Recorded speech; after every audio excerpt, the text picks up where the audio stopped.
Hello guys! Hello mga beshi! For today's video is mag-dress haul ang inyong beshi. Char! So, may nagbigay kasi guys ng dress. So, 4 na dress to.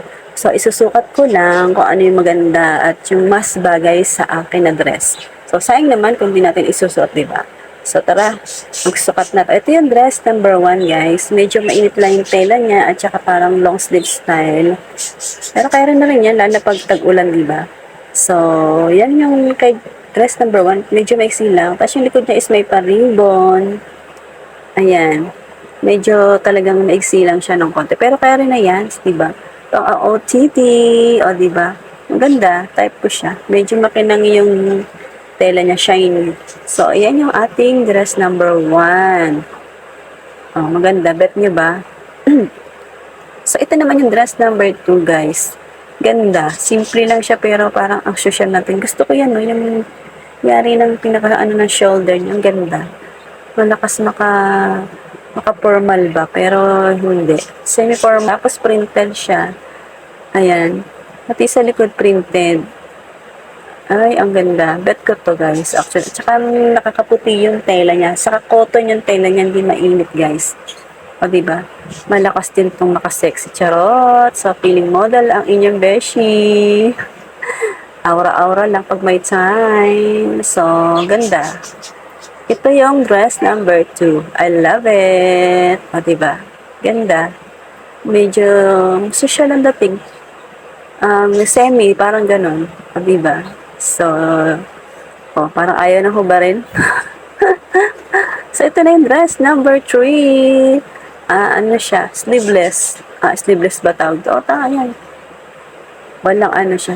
Medyo maluwag lang siya ng konti sa akin, guys. Tapos, ayan yung likod niya. Maganda din. Malakas din itong makasexy, diba? Bagay na bagay sa mga sexy. Ganda nangyari ng dress. Tapos, yung likod pala is mahaba. Tapos, maiksi sa harap.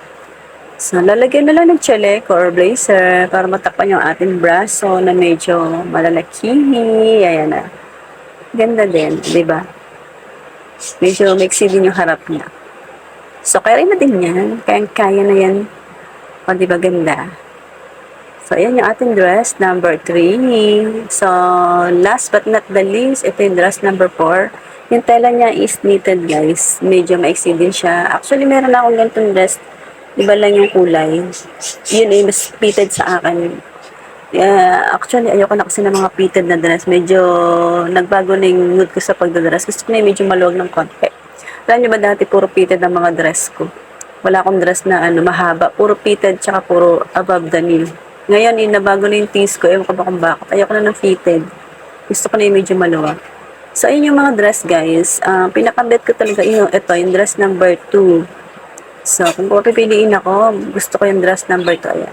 Simple lang siya, pero parang ang social ng dating. Diba? Kahit na may print siya. O, diba? Kayo guys, anong bet yung dress? 1, 2, or 3, or 4? So, yun lang guys. Thank you for watching. Sana po ay nagustuhan niyo ang aking video. Don't skip the ads po. Please watch po till the end. Salamat po sa walang sawang panonood. Yun lang. Thank you for watching. Bye-bye.